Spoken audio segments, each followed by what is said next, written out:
Okay. See. Fine, darling. Have you been here all this time? Yes, sir. And did you see and hear everything? Yes.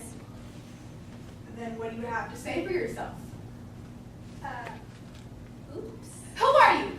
What do you want? Why are you loitering in my hallway? Speak, dummy, speak. Why don't you speak? Scared. Can't talk. All right, get a hold of yourself. Just take a deep breath, let it out slowly, and tell me who you are. I'm Leo Bloom. I'm an accountant from Whitehall, Dale & Marks, and I'm here to do your books, and I'm terribly sorry I cut you with the old lady. Cut you with the old lady. Come in, Mr. Tact. So you're an accountant, eh? Yes, sir. Then account for yourself. Do you believe in God? Do you believe in gold? Why are you looking up old ladies' dresses? Bit of a pervert, eh? Do the books.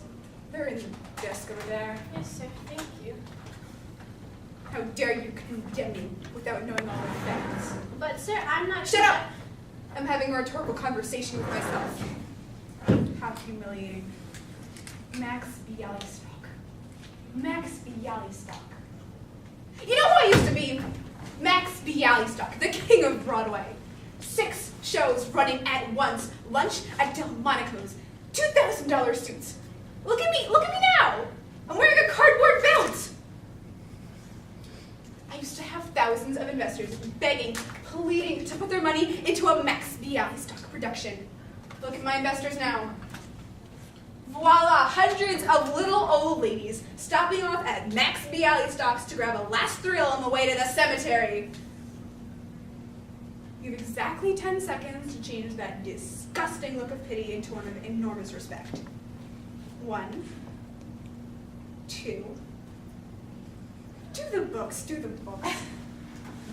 Yes, sir. Thank you.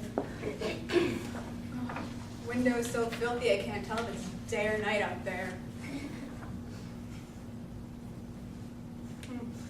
Look at that white Rolls Royce. That's it, baby. When you got it, flaunt it!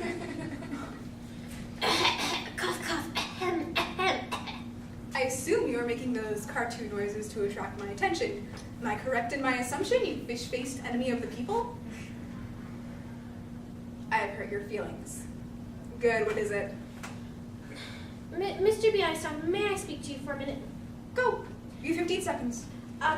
In looking at the accounts of your last play, I've... 48 seconds, hurry.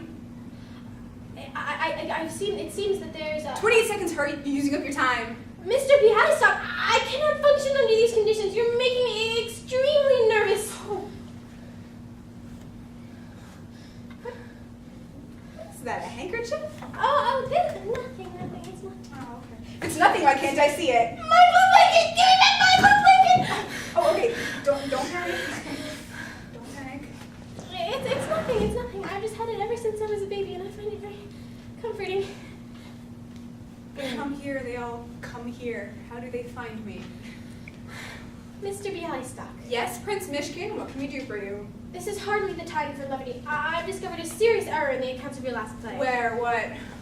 It says here that the last play cost $58,000 to produce, but you raised $60,000. That's $2,000 unaccounted for. Went to a Turkish bath, who cares? The show is a flop, what difference does it make? It makes a great deal of difference. That's fraud. If they found out, you could go to jail.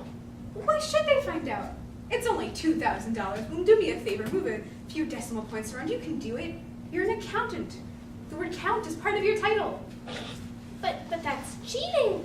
It's not cheating, it's charity. Blue, look at me. Look at me. Blue, I am drowning. Other men sail through life. Bialystok has struck a reef. Bloom, I'm going under. I am being sunk by a society that demands success when all it can offer is failure. Bloom, I'm reaching out to you. Don't send me to jail. Help. Help! Oh, Riddle, do it. Don't do it. Thank you, Bloom. I knew I could con you. What? Nothing. Do it. Let's see. $2,000, that's not much. After all, the Department of Internal Revenue isn't interested in a show that flop. Yes, right. Good thinking. You figure it out. I'm gonna go take a nap. Wake me if there's a fire. Now let's see, $2,000, that isn't much. I'm sure I can hide it somewhere. If we add these figures, we get... Absolutely amazing, but under the right circumstances, the producer could make more money with a flop than he could with a hit. Yes, quite possible. If he were certain the show would fail, men could make a fortune. Yes? Yes, what? What you were saying. Keep talking. What was I saying? You were saying that under the right circumstances, a producer could make more money with a flop than he could with a hit. Yes, quite possible. Okay, you keep saying that, but you don't tell me how. How could a producer make more money with a flop than he could with a hit? He would simply have to raise more money than he really needed. What do you mean? You did it yourself, only on a very small scale. What did I do? You raised $2,000 more than you needed to produce your last play. So what? Where did it get me? I'm wearing a cardboard belt. Well, that's where you made your error. See, if you'd been a really bold criminal, you would have raised $1 million. But the play only cost $60,000 to produce. And how long did it run? One night. So you would have raised $1 million, put on a $60,000 flop, and kept the rest. But what if the play was a hit? Oh, then you'd go to jail. You'd have to pay back all the backers, and with so many backers, there'd be no way for the profits to go around. Ha ha ha. So in order for the scheme to work, we'd have to find a surefire flop. What scheme? What scheme? Your scheme, you bloody little genius. I meant no scheme. I simply posed a little academic accounting theory. It was just a thought. Bloom, worlds are turned on such thoughts. Don't you see? Bloom, darling, Bloom, glorious Bloom, it's so simple. Step 1, we find the worst play in the world, a shore flop. Step 2, I raise $1 million. There's a lot of little old ladies in this world. Step 3, you go back to work on the books. Phony list of backers. One for the government, one for us. Step 4, we open on Broadway before you can say Step 5, we close on Broadway. Step 6, we take our $1 million and fly to Rio de Janeiro. No, Mr. Harrison. Oh, Rio, I I don't understand. No, Bloom, you don't understand. This is fate. This is destiny. There's no avoiding it. Not more than 5 minutes ago, against my better judgment, I adopted your most, and that was the ultimate extent of my criminal life. Ugh. Oh, I want that money! Oh, my keys. You miserable, cowardly, wretched little caterpillar. Don't you ever want to become a butterfly? Don't you want to spread your wings and flap your way to glory? You're gonna jump on me. What? You're gonna jump on me. I know you're gonna jump on me. Like Nero jumped on Papier. Who?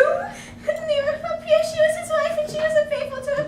And he got mad. He jumped up and down and up and down and up and down. And he like, oh gosh, you're like, I'm not going to jump on you! Will you get a hold of yourself? Don't touch me! Don't touch me!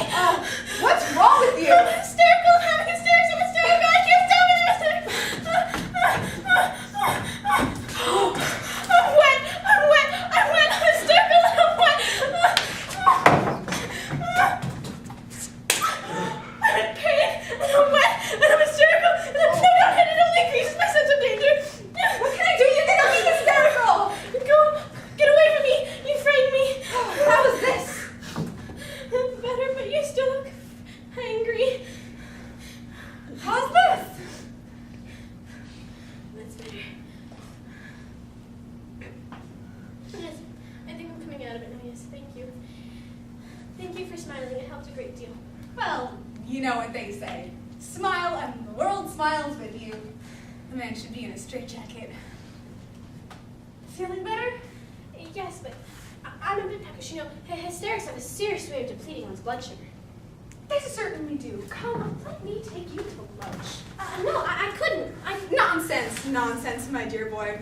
I lowered your blood sugar. The least I can do is raise it a little. And I promise you faithfully, I won't discuss that silly little scheme to make $1 million anymore. Avanti! Oh, buddy. See?